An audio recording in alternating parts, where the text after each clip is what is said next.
đông người buổi sáng sớm tại cái cung mình đặt đây nó mình có đà biển nó cũng chống cực.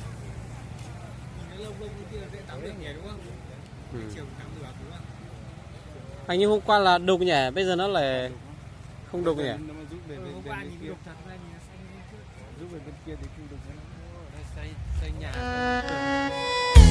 Căn này không ấy.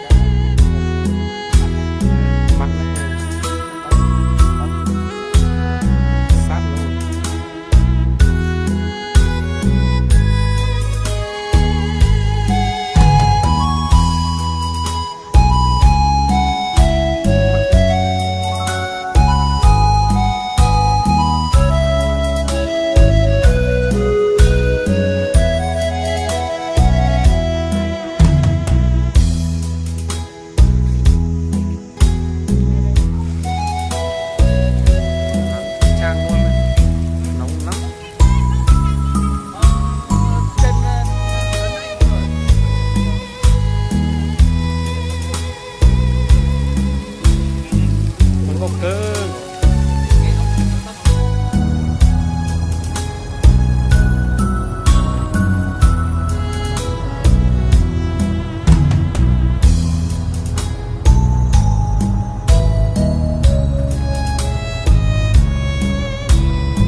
Lớp mình đang ăn đây nhé, rất là đông vui đây.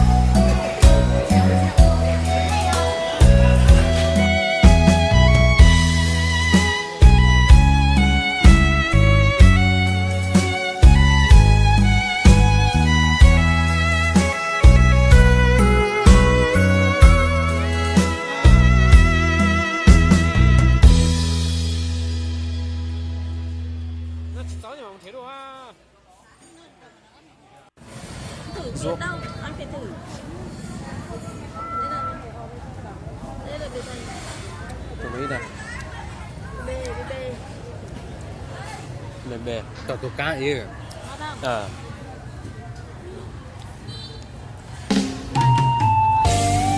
Khác nhau à?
Đây 100 à? Xong đây là con này, cái mặt ăn này.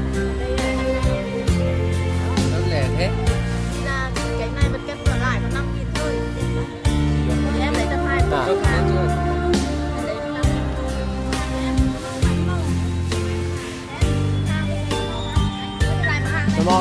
nó có lấy được cái chả đấy của đấy đấy cái mũ mà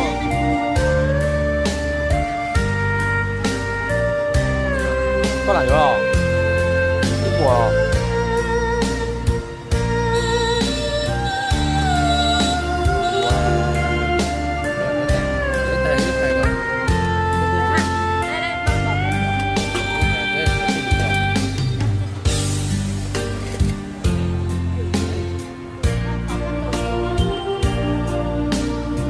kia sao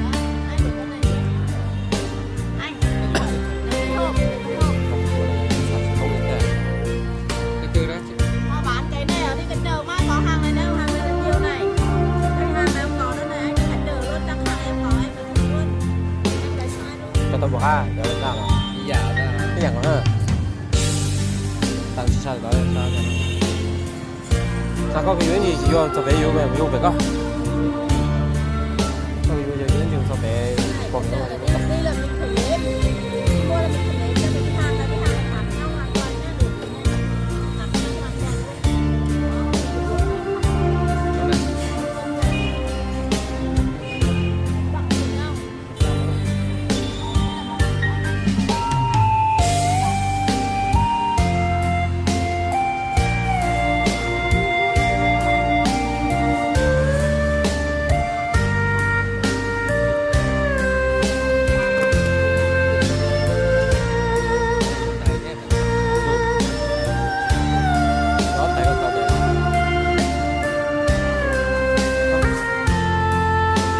đi một bạc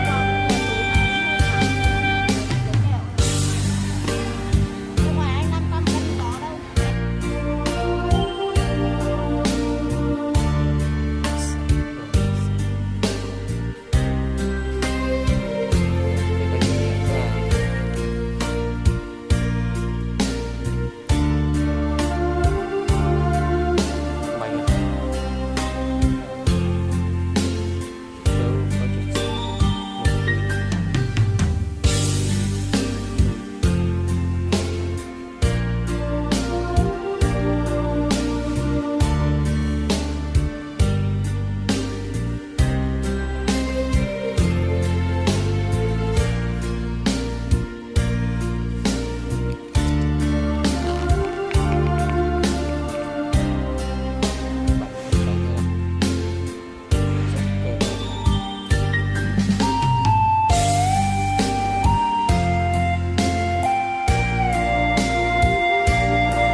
đủ lạnh ha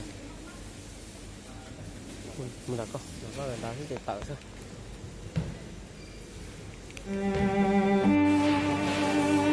bây giờ của một người đó không phải tôi thằng ăn cái lọc lọc nó ta phải chế nó để nó ta su của su nó ta phải lọc một điểm biển đấy nó hay sản thế rồi nó cứ chỉ một cứ nhỏ nó để biển này